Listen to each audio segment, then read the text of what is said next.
Alors bonjour à tous et bienvenue dans cette nouvelle vidéo du blog monsalaireenslip.fr.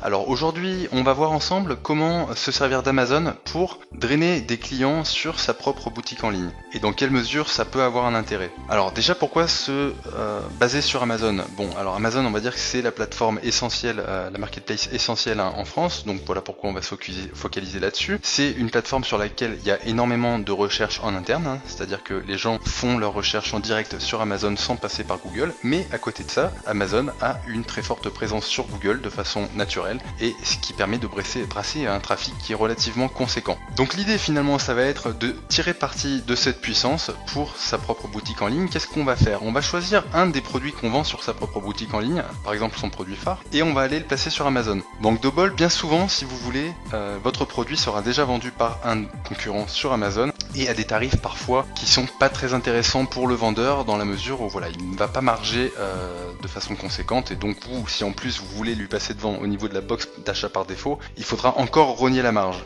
Alors, il faut bien partir du principe que la méthode que je vous donne là, elle n'est pas faite pour marger, elle est faite pour capter du client. Donc, vous allez aller sur Amazon avec votre produit et vous allez pratiquer le tarif le moins cher possible par rapport aux concurrents. C'est-à-dire, grosso modo, vous allez prendre le prix du fournisseur, rajouter les 15% de frais de commission d'Amazon, grosso modo, et vous allez vous baser sur ce tarif-là, ou un petit peu plus en fonction de la concurrence que vous aurez en face de vous. L'idée, ça va être de faire un maximum de ventes. Ensuite, vous allez ne pas passer, il faudra surtout pas passer par Amazon FBA, sinon c'est pas viable la technique que je vais vous donner. Vous allez expédier vous-même les colis.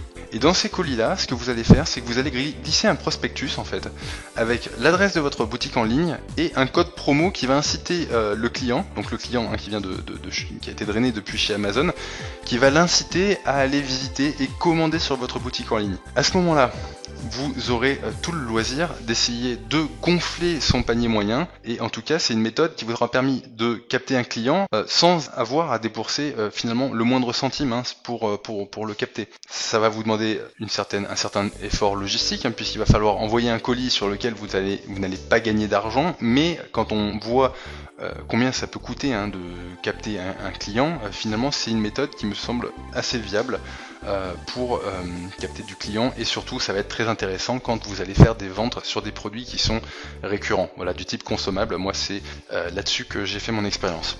Alors un dernier point, c'est que cette méthode là elle est complètement interdite sur Amazon, c'est-à-dire que vous n'avez pas le droit de parasiter les clients d'Amazon en les incitant ensuite à aller visiter votre boutique en ligne. Alors c'est une méthode qui est interdite par Amazon. Maintenant, moi avec le recul sur un an, c'est quelque chose que j'ai fait systématiquement sur les produits que j'ai expédiés moi-même, et je n'ai jamais eu aucun problème. Donc voilà, c'est une méthode à utiliser en âme et conscience, mais qui fonctionne en tout cas.